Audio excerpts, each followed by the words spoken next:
মিয়ানমারে চলমান পরিস্থিতির কারণে আবারও বাংলাদেশে রোহিঙ্গা অনুপ্রবেশের ঘটনা ঘটছে। সরকারি হিসাবে গত এক মাসে আশ্রয় নিয়েছে 10,000। নতুন অনুপ্রবেশে উদ্বেগ জানিয়েছেন খোদ রোহিঙ্গা নেতারা। আর সচেতন মহল বলছেন, যা দেশের জন্য অশনি সংকেত। কাঠের নৌকায় নাফ নদী ও উত্তাল সাগর পাড়ি দেয়া অনিশ্চিত যাত্রা ছিল এসব মানুষের। জীবনের ঝুঁকি নিয়ে আইন শৃঙ্খলা বাহিনীর চোখ ফাঁকি দিয়ে তারা পৌঁছায় মেরিন ড্রাইভের বাহারছড়া উপকূলে। পরে আশ্রয় হয় বাংলাদেশে বসবাসকারী আত্মীয়দের ঘরে। প্রথমে আমরা স্বামী স্ত্রী পার হওয়ার সময় 12 লাখ টাকা, পরে 6 সন্তানের জন্য 6 লাখ টাকা দালালকে দিয়ে আমরা এখানে এসেছি। এদিকে গেলেও মারে, ওদিকে গেলেও মারে, তাই আমরা এখানে পালিয়ে আসছি। খুব কষ্ট করে নদীতে ঝাঁপ দিয়ে এখানে আমরা এসেছি।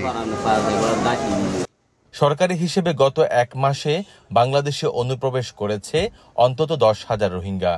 তবে বাস্তবে এই সংখ্যা আরও বেশি বলছেন সচেতন মহল, যা দেশের জন্য অশনি সংকেত।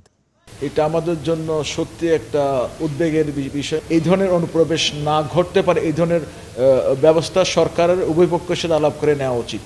নতুন করে অনুপ্রবেশ নিয়ে উদ্বেগ জানিয়েছেন খোদ রোহিঙ্গা নেতারা।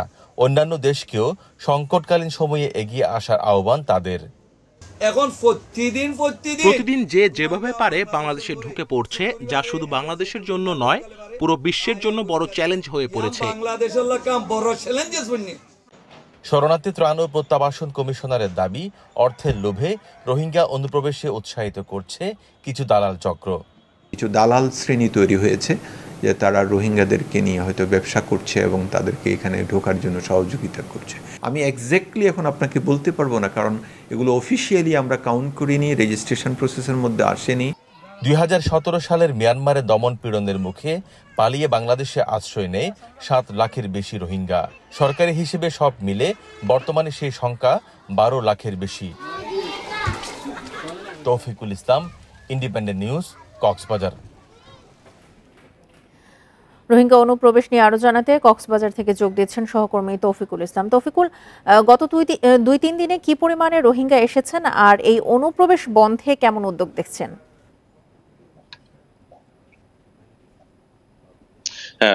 গত কয়েকদিনে আসলে প্রায় 1000 মতো রোহিঙ্গা বাংলাদেশে অনুপ্রবেশ করেছে, এরকম একটি তথ্য আমাদের হাতে আছে। তবে এটি আসলে সরকারি কোনো হিসেব নয়। এই বিষয়ে আমি কথা বলেছি শরণার্থী ত্রাণ ও প্রত্যাবাসন কমিশনের সাথে।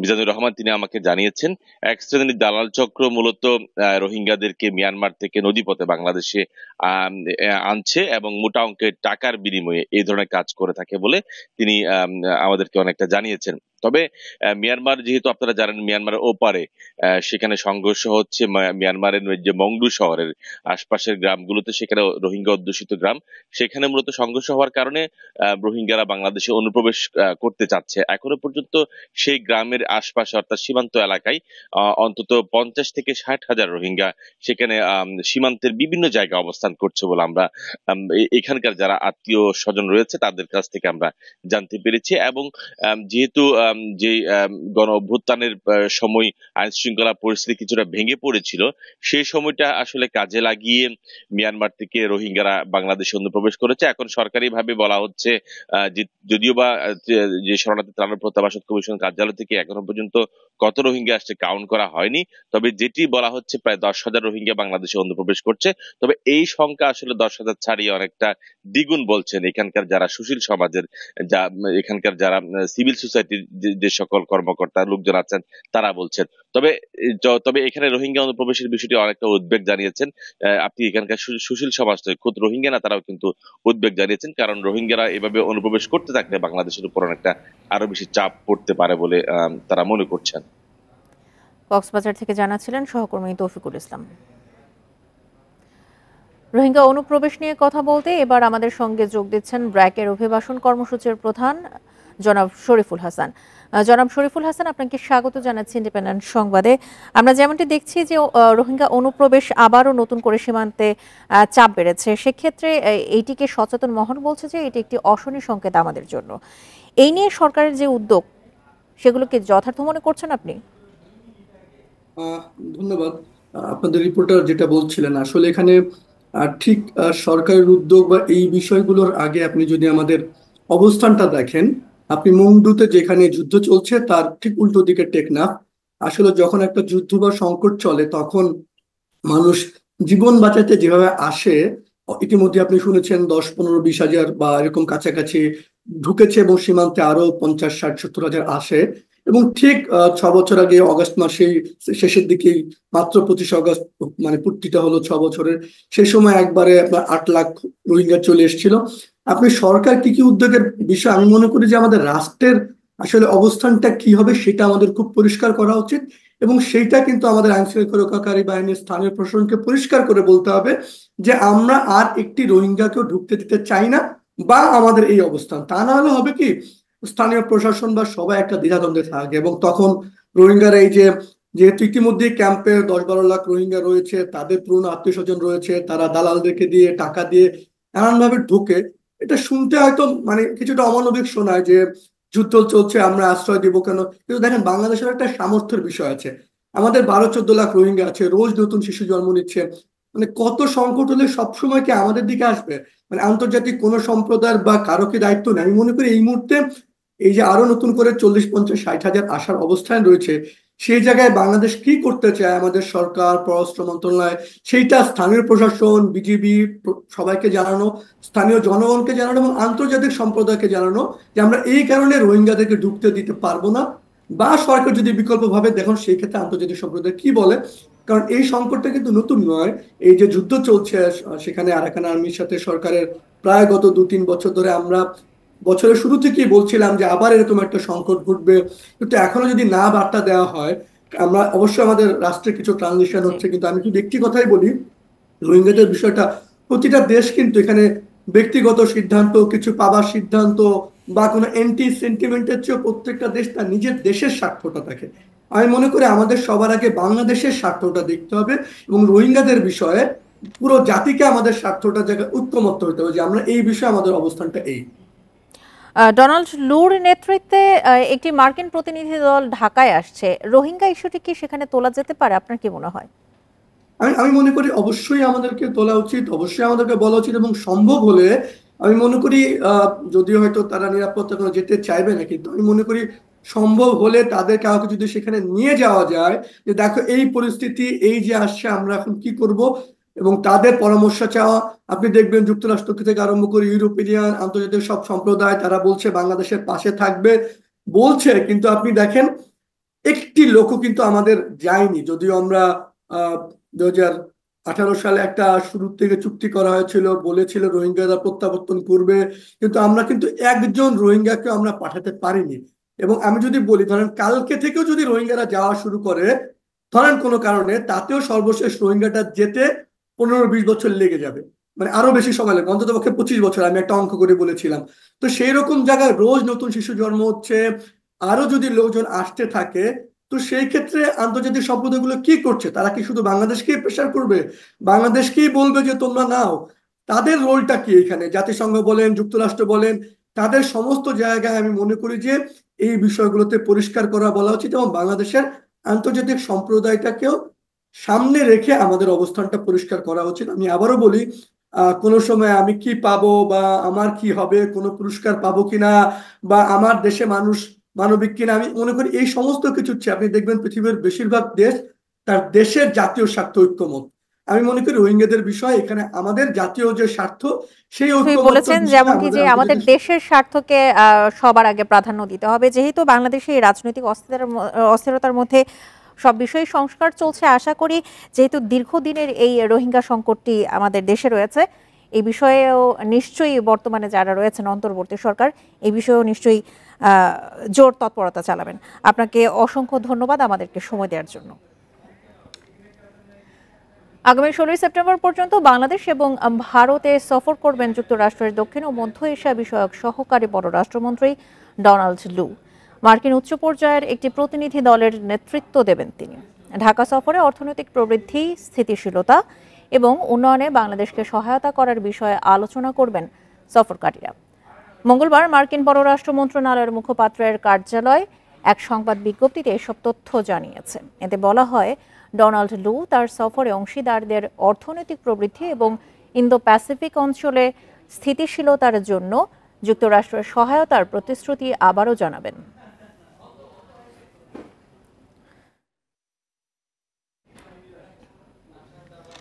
রিমান্ড শেষে সাবেক আইজিপি শহীদুল হককে কারাগারে প্রেরণ করা হয়েছে। সকালে ঢাকার মেট্রোপলিটন ম্যাজিস্ট্রেট আলী হায়দার তাকে কারাগারে পাঠানোর আদেশ দেন। এর আগে ভোরে আইজিপি শহীদুল হককে আদালতে নেওয়া হয়। এর আগে ৩ সেপ্টেম্বর রাতে রাজধানীর উত্তরা থেকে গ্রেপ্তার করা হয় AKM শহীদুল হককে। রাজধানীর নিউ মার্কেট এলাকায় ব্যবসায়ী আব্দুল ওয়াদুদকে গুলি করে হত্যার মামলায় শহীদুল হককে গ্রেপ্তার দেখানো হয়। পরদিন ৪ সেপ্টেম্বর শহীদুল হককে ৭ দিনের রিমান্ড দেয় আদালত। এদিকে আজ আরেক সাবেক আইজিপি আব্দুল্লাহ আল মামুন ও ঢাকা জেলা পুলিশের অতিরিক্ত পুলিশ সুপার আব্দুল আহিল কাফিকেও রিমান্ড শেষে আদালতে নেওয়ার কথা রয়েছে।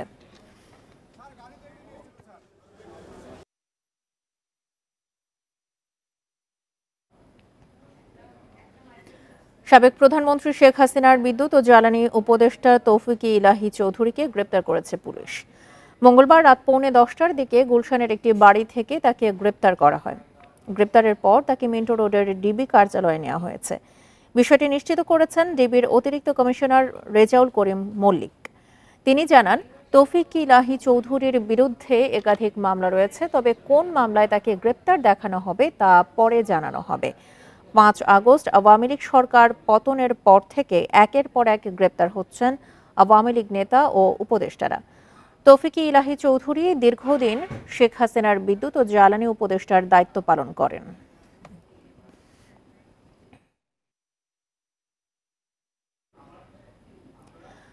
প্রধান উপদেষ্টা ডক্টর মোহাম্মদ ইউনূসের নেতৃত্বে জাতীয় অর্থনৈতিক পরিষদ গঠন করা হয়েছে। এতে ডক্টর ইউনূসকে চেয়ারপারসন এবং বাকি উপদেষ্টাদের NECর সদস্য করা হয়েছে।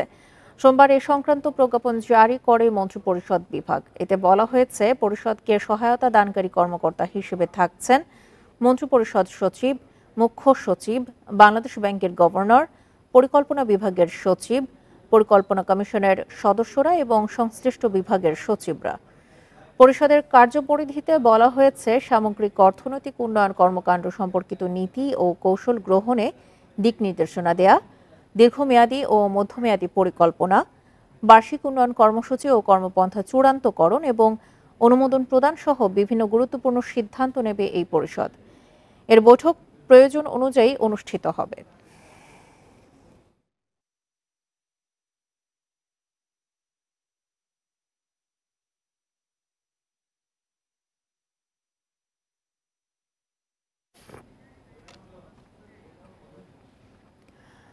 অর্থ পাচার প্রতিরোধ ও পাচার হওয়া অর্থ পুনরুদ্ধারে করণীয় নিয়ে জাতিসংঘ প্রতিনিধি দলের সঙ্গে বৈঠক করেছে দুর্নীতি দমন কমিশন।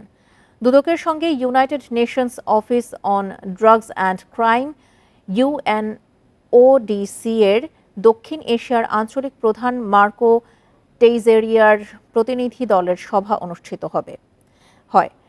দুদকের প্রধান কার্যালয়ে সংস্থাটির 5 সদস্যের দল দুদক চেয়ারম্যান মোহাম্মদ মঈনুদ্দিন আবদুল্লাহ, কমিশনার মোহাম্মদ জহুরুল হক ও আসিয়া খাতুনের সঙ্গে দেখা করেন। দুদক জানিয়েছেন, সভায় দুর্নীতি দমন কমিশনের কার্যক্রম সম্পর্কে প্রতিনিধি দলকে জানানো হয়েছে। এছাড়া দুর্নীতি দমন কমিশনের সক্ষমতা বাড়ানোর জন্য আলোচনা হয়। এছাড়া মানি লন্ডারিং প্রতিরোধ এবং পাচার করা সম্পদ পুনরুদ্ধারের জন্য UNDCর সহযোগিতা নিয়ে আলোচনা হয়েছে। এ সময় UNODC প্রতিনিধি দল দুর্নীতি দমন কমিশনকে সহযোগিতা করার কথা জানান।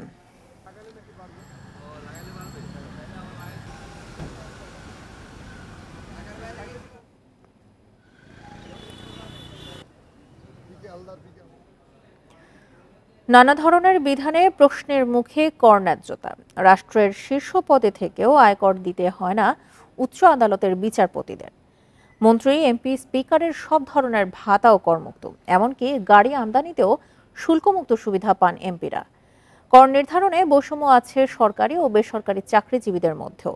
এসব বৈষম্যমূলক বিধান পুনর্বিবেচনার কথা জানিয়েছেন অর্থ উপদেষ্টা সালেউদ্দিন আহমেদ। একজন ব্যক্তি যা আয় করেন তার একটি অংশ কর হিসেবে দিতে হয় সরকারি কোষাগারে, যা ব্যয় হয় রাষ্ট্র পরিচালনায়। বর্তমানে একজন পুরুষের আয় বছরে ৩.৫ লাখ টাকার উপরে যত হয় তত বেশি কর দিতে হয়। এটি আয়করের মূলনীতি। তবে সবার বেলায় এই নিয়ম কার্যকর নয়। যেমন উচ্চ আদালতের বিচারক সরকার থেকে বেতনসহ নানা ভাতা পান। সুপ্রিম কোর্টের বিচারক আইন ২০২১ বলছে প্রধান বিচারপতি ও বিচারকদের সব বেতন ভাতা করমুক্ত। ২০১১ সালে মন্ত্রী, এমপি, স্পিকারের মতো উচ্চ আদালতের বিচারকদের মূল বেতন করযোগ্য নির্ধারণ করে আদেশ জারি করে এনবিআর। এই বিধান চ্যালেঞ্জ করে রিট করেন এক আইনজীবী। রিটের শুনানি করে বিচারকদের আয় করমুক্ত ঘোষণা করা হয়। এ নিয়ে আর কোনো পদক্ষেপ নেয়নি এনবিআর। অভিযোগ আছে অন্য সরকারি সংস্থায়ও উচ্চ আদালতের বিচারক পদমর্যাদায় নিয়োগপ্রাপ্ত কেউ কেউ কর দেননি। রাষ্ট্র থেকে বেতনসহ নানা রকম ভাতা পান সংসদ সদস্যরা, তবে তারা কর দেন শুধু মূল বেতনের ওপর। আবার ৫ বছরে একটি করে গাড়ি শুল্কমুক্ত সুবিধায় আনতে পারেন একজন এমপি। চলতি অর্থ বছরের বাজেটে শুল্কমুক্ত গাড়ি আমদানি সুবিধা সীমিত করার উদ্যোগ নেয় এনবিআর, কিন্তু শেষ পর্যন্ত তা ব্যর্থ হয়।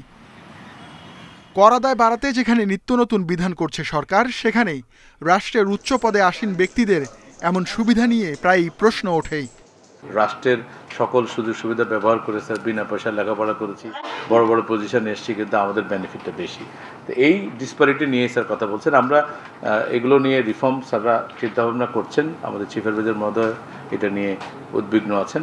আগের কতটা অ্যানোমেলি ছিল, কাস্টমসের ডিউটি, কেউ প্রিভিলেজ আসে, ওটা আমরা দেখবো ডেফিনেট। আমরা ট্যাক্সিস রিফর্মের জন্য অলরেডি আমরা অ্যাকশন নিচ্ছি। ট্যাক্সের মধ্যে সব পাবেন এবং আমরা কিছু বিশেষজ্ঞ বাইরের পথে আমরা তাদের হেল্প নেব কারে এসে।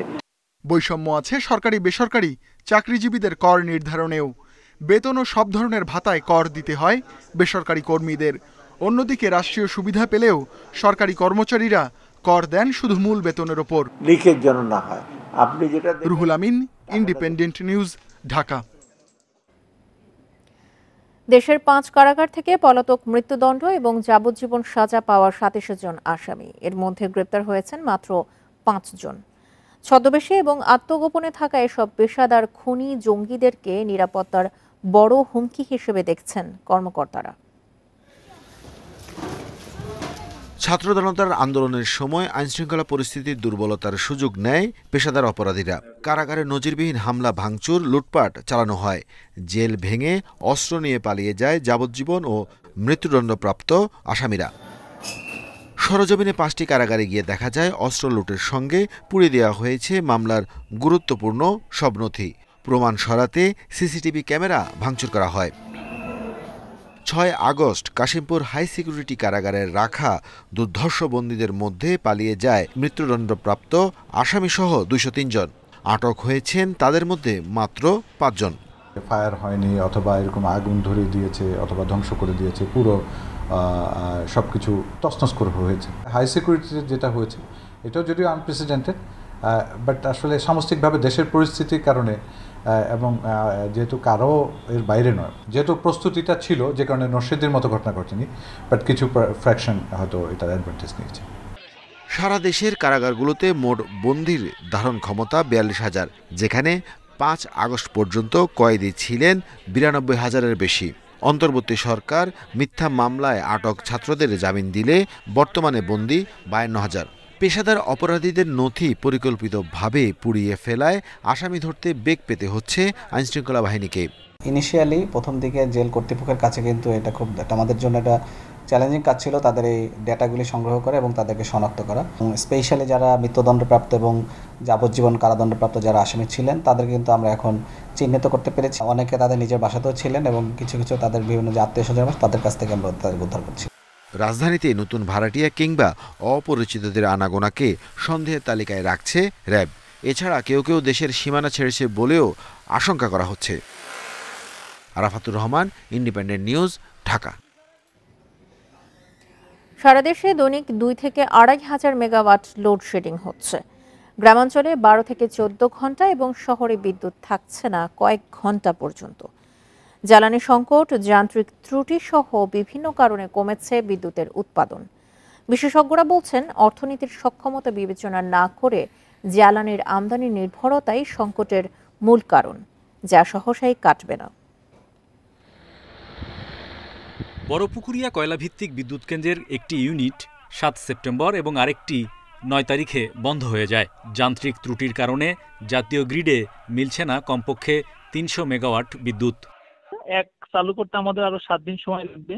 নম্বরটা তো 20 সাল থেকেই বন্ধ ওভারহোলিং কাজের জন্য। 3 নম্বরটা হলো 14, 15, 16 তারিখে যদি মালটা আসে 17-18 দিকে আমরা চালু করব। কারেন্ট মনে করেন যে আইসা 8 ঘন্টাও থাকে না, কারেন্ট নাই। বাসা বাড়িতে তো কারেন্ট যদি না থাকে বাচ্চা কাচ্চাদের পড়াশোনার সমস্যা হয়। বিদ্যুৎ উৎপাদন সক্ষমতা 28,000 মেগাওয়াটে পৌঁছালেও জ্বালানির অভাবে বন্ধ থাকছে অনেক কেন্দ্র। এতে 16,000 মেগাওয়াট চাহিদা মেটানোই সম্ভব হচ্ছে না। কিন্তু অলস বসে থাকা বিদ্যুৎ কেন্দ্রের ক্যাপাসিটি চার্জ গুনতে হচ্ছে। জোর করে গ্যাস সাপ্লাইয়ের কথা আদায় করা হয়েছে, কারণ একটা পাওয়ার প্ল্যান্ট করতে হবে। মেঘনাঘাটে প্রায় 1800 মেগাওয়াট, রিলায়েন্স, ইউনিট, সামিট এই তিনটা মিলে 1800 মেগাওয়াটের মতো গ্যাস নেই, বিদ্যুৎ কেন্দ্র হয়ে গেছে। এই যে এটা বোঝা তো আমাদের সবাইকে বইতে হবে। বিদ্যুৎ উন্নয়ন বোর্ডের তথ্য মতে সোমবার সন্ধ্যায় সারা দেশে বিদ্যুৎ সরবরাহ ছিল 12,584 মেগাওয়াট। লোডশেডিং ছিল প্রায় 2,000 মেগাওয়াট। গ্যাসভিত্তিক বিদ্যুৎ উৎপাদন কমেছে 1,500 মেগাওয়াট পর্যন্ত। বড় অঙ্কের বকেয়া থাকায় ভারতের আদানি থেকেও মিলছে না সক্ষমতার পুরোটা। মাত্রাতিরিক্তভাবে আমদানি নির্ভর জীবাশ্ম জ্বালানির উপর নির্ভর করতে হচ্ছে এবং যা আমাদের উৎপাদন খরচ যেমন বাড়াচ্ছে সেই সাথে আমাদের রিজার্ভকেও এফেক্ট করছে এবং আমরা পর্যাপ্ত জ্বালানি আমদানি করতে পারছি না এবং এই কারণেই বাংলাদেশ সরকারকে লোডশেডিং করতে হচ্ছে। 15 বছরে 14 বার বেড়ে ভোক্তা পর্যায়ে গড়ে প্রতি ইউনিট বিদ্যুৎ বিক্রি হচ্ছে 8 টাকা 25 পয়সায়। তারপরও সরকারের ভর্তুকি 4 টাকার মতো। এমন অবস্থায় সবচেয়ে দক্ষ বিদ্যুৎ কেন্দ্রগুলোতে জ্বালানি নিশ্চিতের তাগিদ পর্যবেক্ষকদের। Hari Saha, Independent News, Dhaka. বিদ্যুৎ সংকট নিয়ে আলোচনাতে চট্টগ্রাম থেকে যোগ দিচ্ছেন আমাদের সহকর্মী আব্দুল্লাহ রাকিব। আব্দুল্লাহ রাকিব, আমরা যেমনটি দেখছি যে দৈনিক 2 থেকে 2,500 মেগাওয়াট লোডশেডিং হচ্ছে দেশে, এবং যে বিদ্যুৎ সংকটের কথা বলা হচ্ছে এটি আসলে কেন? আর যেহেতু চট্টগ্রাম ব্যবসায়িক এলাকা, এই লোডশেডিং এর কারণে কি পরিমাণ ক্ষয়ক্ষতির সম্মুখীন হতে হচ্ছে?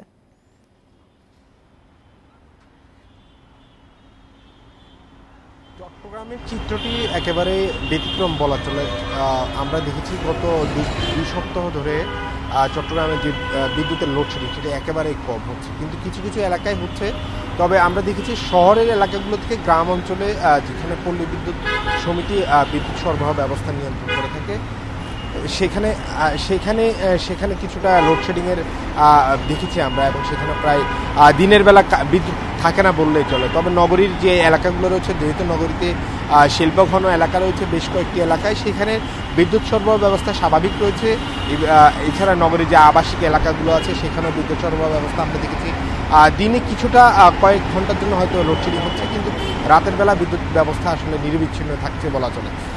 এছাড়া চট্টগ্রামে যে বিদ্যুৎ কেন্দ্রগুলো রয়েছে, বিশেষ করে চট্টগ্রামে মাতারবাড়ি কয়লা ভিত্তিক যে বিদ্যুৎ কেন্দ্রটি রয়েছে, এছাড়া এসএলএম এবং চায়নার যৌথ অংশীদারিত্বে যে এসএস পাওয়ার প্ল্যান্টটি রয়েছে বাঁশখালীতে, সেটির উৎপাদনও স্বাভাবিক রয়েছে। এবং আমরা গতকালকে কথা বলেছি তাদের সাথে, তারা বলছেন তাদের উৎপাদন তারা চালিয়ে যাচ্ছেন। এছাড়া আরেকটি চট্টগ্রামের জন্য বড় যে সুখবর সেটি হচ্ছে যে কাপ্তাই যে জলবিদ্যুৎ কেন্দ্র রয়েছে, যেহেতু কাপ্তাই হ্রদে পানির উচ্চতা সবচেয়ে বেশি, অর্থাৎ পানির প্রবাহ অনেক বেশি রয়েছে, ফলে এইটি যেহেতু কাপ্তাইয়ের পানির উপরে অনেকটা বিদ্যুৎ উৎপাদন নির্ভর করে, ফলে এখন এখানকার যে 212 মেগাওয়াট যে বা 13 মেগাওয়াট যে বিদ্যুৎ সেটি উৎপাদন সর্বোচ্চ পর্যায়ে রয়েছে। অর্থাৎ 5টি প্ল্যান্টে যে বিদ্যুৎ উৎপাদন সেটি কাপ্তাই বিদ্যুৎ অঞ্চল থেকে সেই বিদ্যুৎ উৎপাদন জাতীয় গ্রিডে পৌঁছে যাচ্ছে। এছাড়া অন্যান্য আমাদের সঙ্গে থাকুন। এবার আমরা যাচ্ছি একটু নাটোরের পরিস্থিতি জানতে। সেখান থেকে যোগ দিচ্ছেন আমাদের সহকর্মী বাপ্পি লাহিড়ী। বাপ্পি, যেহেতু সারা দেশে এখন লোডশেডিং এর প্রবণতা বেড়ে গেছে, নাটোরের কি অবস্থা দেখতে পাচ্ছেন? সারা দেশের মতো কিন্তু একই চিত্র প্রায় রয়েছে নাটোরেও কিন্তু প্রায় প্রতিদিনই যে যখনই লোডশেডিং এর কবলে পড়ছে সাধারণ মানুষ, তখনই কিন্তু আসলে প্রায় 1 থেকে 1.5 ঘন্টার মতন কিন্তু আসলে বিদ্যুৎ বন্ধ থাকছে। এর পরবর্তীতে যখন আবার আসছে হয়তো 1.5-2 ঘন্টা থাকার পরে কিন্তু আবার বিদ্যুৎ চলেছে। এতে করে নাটোরের জনজীবন একটা বড় ধরনের ভোগান্তির মধ্যে পড়েছে বলে আমাদেরকে, বিশেষ করে নাটোর পল্লী বিদ্যুৎ অঞ্চলে যারা গ্রাহক রয়েছে, বিদ্যুতের গ্রাহক রয়েছে, তারা কিন্তু এই ভোগান্তিতে বেশি পড়েছে। কারণ তারা ব্যবসা প্রতিষ্ঠান বা বাড়িঘর, এমনকি এই শিক্ষার্থীরা তাদের যে পড়াশোনার ক্ষেত্রে সেখানেও কিন্তু একটু সমস্যায় পড়েছে বলে আমাদেরকে শিক্ষার্থীরাও জানিয়েছেন। আর এই বিষয় নিয়ে যে লোডশেডিং এর কি পরিমাণ আছে বা কতদিন চলতে পারে, কি সমস্যা কি সমাধান, এই বিষয় নিয়ে যখন আমরা পল্লী বিদ্যুৎ কর্মকর্তাদের সাথে কথা বলেছিলাম, তারা কিন্তু আমাদেরকে একটা কথা বলছে যে আসলে যেহেতু আমরা পিডিবি থেকে বিদ্যুৎ কেনার পর কিন্তু আসলে বিদ্যুৎ সরবরাহ করি, সেই হিসেবে আমাদের যে চাহিদা সেই চাহিদার পরিমাণ বিদ্যুৎ কিন্তু আমরা আসলে পাচ্ছি না। তবে অল্প কিছু দিনের মধ্যে আমরা আমাদের যে বিদ্যুতের চাহিদা রয়েছে সেই চাহিদা পত্র আমরা পাঠিয়েছি। এই দ্রুত সময়ের মধ্যে আমাদের চাহিদা পত্র অনুযায়ী কিন্তু আসলে আমরা বিদ্যুৎ পাবো। এরপরে আসলে বিদ্যুতের যে ঘাটতি রয়েছে এই ঘাটতিটা আসলে পূরণ করতে পারবো। তবে গ্রাহকদের সাথেও কিন্তু এখানকার যে পল্লী বিদ্যুতের কর্মকর্তা রয়েছে তারা কিন্তু আসলে গত 2 দিন ধরে তারা বলছেন যে আমরা আসলে প্রতি মানে গ্রামে গ্রামে গিয়ে কিন্তু গ্রাহকদের আসলে শান্ত এবং স্বাভাবিক থাকার জন্য কিন্তু তাদের সাথে মত বিনিময় সভা করেছেন, যাতে এই জাতীয় এই বিদ্যুৎ পরিস্থিতি নিয়ে যাতে কোনো রকম অপ্রীতিকর ঘটনা কোথাও না ঘটে সেই বিষয়টাও কিন্তু এই পল্লী বিদ্যুৎ কর্মকর্তারা দেখছেন বলে আমাদেরকে জানিয়েছেন। চট্টগ্রাম এবং নাটোর থেকে লোডশেডিং এর সবশেষ তথ্য নিয়ে জানাচ্ছিলেন সহকর্মীরা। রাজধানীর শেরেবাংলা নগর কৃষি বিশ্ববিদ্যালয়ের সামনে 5টি বাস ভাঙচুর করা হয়েছে।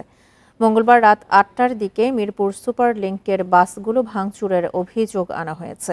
বাস কর্তৃপক্ষ বলছে একটি মোটরসাইকেলের সঙ্গে ধাক্কা লেগেছিল বাসটির। এরপর ক্ষতিপূরণ বাবদ 1 লাখ টাকা দাবি করেন ওই মোটরসাইকেল আরোহী। তা দিতে অস্বীকৃতি জানালে 20 থেকে 35 জন শিক্ষার্থী বাসগুলো ভাঙচুর করে বলেও অভিযোগ বাসের চালক ও সহকারীর। পুলিশ ব্যর্থ হলে পরিস্থিতি নিয়ন্ত্রণে আনে সেনাবাহিনী। পরে জরিমানা ছাড়াই বাস সরিয়ে নেয় কর্তৃপক্ষ।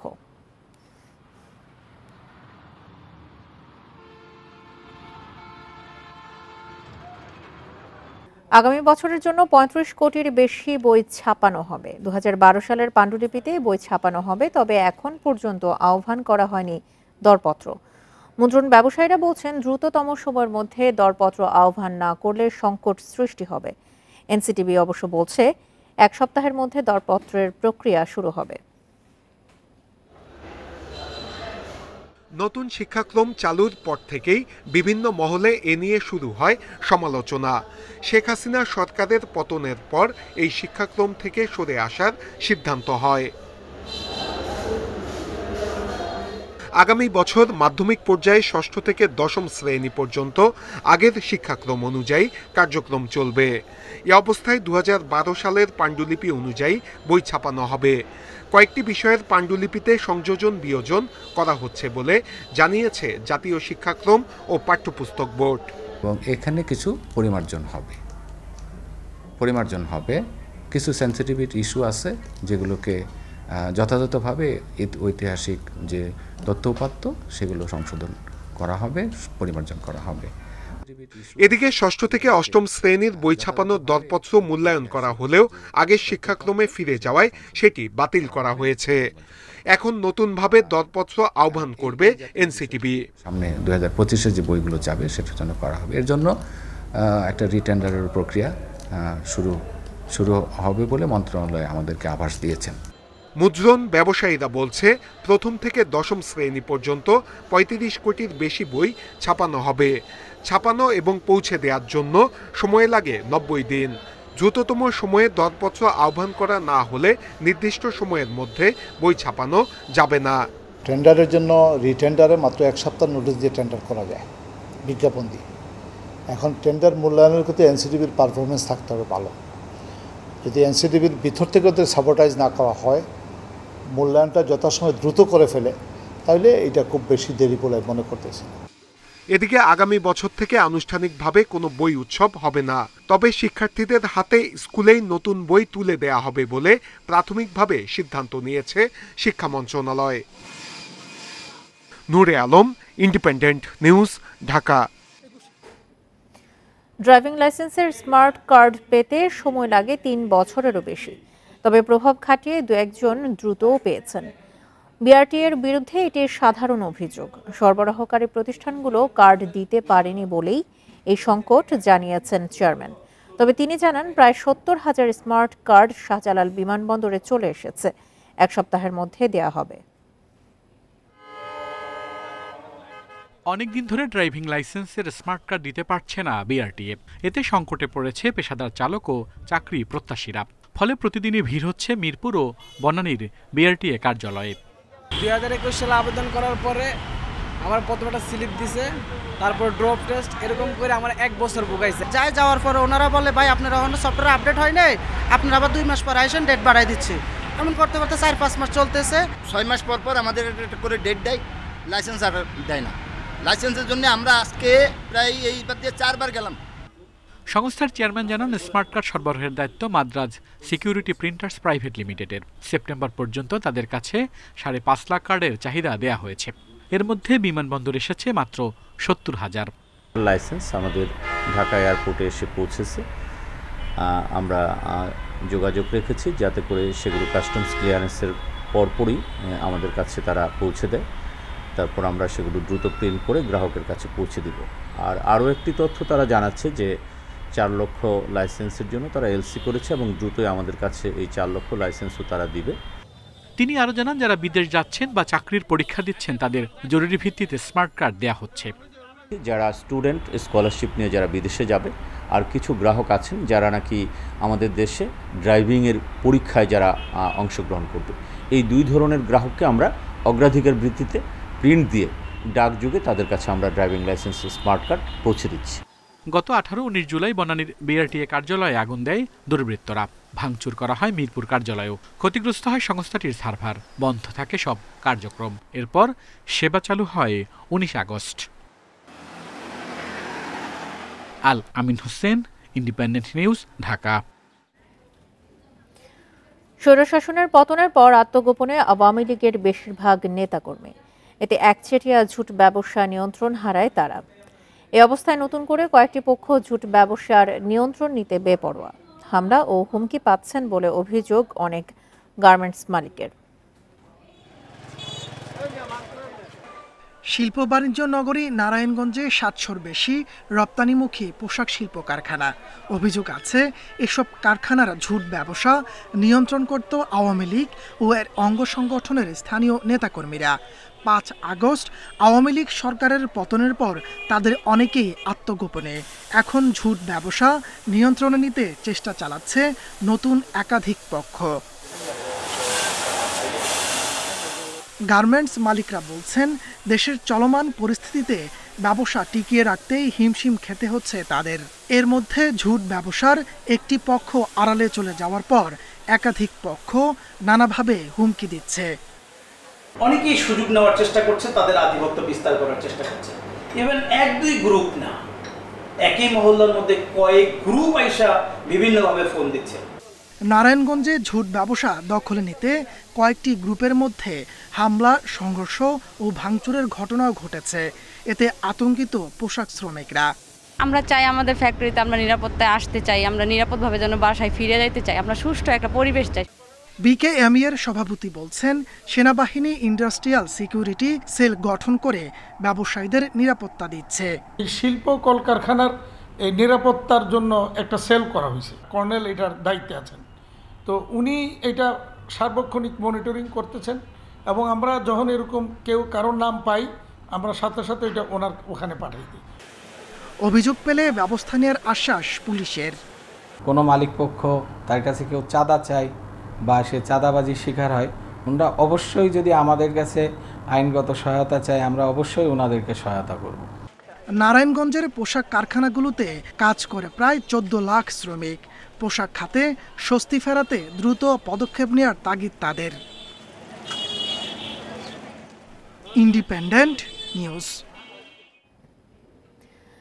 গত 1 দশকে চট্টগ্রামে জাহাজ ভাঙা কারখানাগুলোতে 142 জন শ্রমিকের মৃত্যু হয়েছে। সাম্প্রতিক বছরগুলোতে সরকারি এবং আন্তর্জাতিক নানা তৎপরতার পরেও এসব ইয়ার্ডে মৃত্যুর মিছিল থামানো যাচ্ছে না। বিশেষজ্ঞরা বলছেন, শ্রমিকদের মৃত্যু বন্ধে বহুপক্ষীয় গাফিলতি রয়েছে, যদিও সেটা অস্বীকার করছে এই শিল্পের মালিকগণ। বিশ্বের অন্যতম বিপজ্জনক কাজের একটি শিপ ব্রেকিং বা পুরনো জাহাজ ভাঙা। দেশে জাহাজ ভাঙা কারখানাগুলোতে প্রতিনিয়ত আগুন, বিস্ফোরণ কিংবা বড় লোহার পাতের নিচে চাপা পড়ে মারা যান শ্রমিকরা। বেসরকারি সংস্থার গবেষণা বলছে, গত 1 দশক ধরেই মৃত্যুর সংখ্যা উদ্বেগজনক। বিশেষজ্ঞরা বলছেন দুর্ঘটনা প্রতিরোধে খুব বেশি তৎপরতা নেই কারো। অনেক ক্ষেত্রেই দরিদ্র শ্রমিকদের পরিবারকে বুঝিয়ে ঘটনা ধামাচাপা দেওয়া হয়।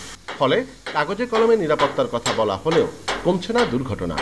দুর্ঘটনা হয়, তদন্ত কমিশন আসে, অনুসন্ধান কমিটি আসে, কিন্তু দেখা যায় যে আমরা সঠিক কারণটা হয়তো উদ্ধার করা যাচ্ছে না। এই সঠিক কারণটা উদ্ধার করা না গেলে আমি কিভাবে ওই প্রবলেমটাকে আমি নিরসন করতে পারবো। সম্প্রতি এসএন কর্পোরেশনের গ্রিন শিপইয়ার্ডে বিস্ফোরণের পর আলোচনায় আসে বিষয়টি। হংকং কনভেনশন অনুযায়ী এই কারখানাটি প্রতি বছরই নিরাপত্তা ও সুরক্ষায় আন্তর্জাতিক বিভিন্ন সংস্থার তদারকিতে থাকে। তবে দুর্ঘটনা রোধে শ্রমিকদেরও দায়িত্ব রয়েছে বলছেন মালিকপক্ষ। ওয়ার্কারদের লাইফটা কিন্তু খুবই ইম্পর্টেন্ট। এটা যদি করতে হয় আমাদের সবার সম্মিলিতভাবে কাজ করতে হবে। এই জন্য ট্রেনিংটা খুব ভাইটাল এবং এই ট্রেনিংয়ের জন্য মিনিস্ট্রি অফ ইন্ডাস্ট্রিজ এবং নরওয়েজিয়ান এমবিসি যৌথভাবে কাজ করছে। আমাদের ship racing Bangladesh in a very good position in comparison to our competitor. Pakistan এখনো শুরুই করে নাই, ইন্ডিয়া আমাদের চেয়ে অনেক আগে শুরু করেছে, কিন্তু ফরচুনেটলি আমরা কয়েকটা এই যে ওদের চেয়ে অনেক আগানো। বাংলাদেশে তালিকাভুক্ত শিপ ব্রেকিং ইয়ার্ড আছে 179টি, তবে বর্তমানে চালু আছে 30 থেকে 35টি। এর মধ্যে আন্তর্জাতিক মানের গ্রিন ইয়ার্ডের সংখ্যা মাত্র 5টি। অনুপম শীল, ইন্ডিপেন্ডেন্ট নিউজ, চট্টগ্রাম। এই ছিল বিরতিহীন ইন্ডিপেন্ডেন্ট সংবাদে। আমন্ত্রণ পরের আয়োজনে।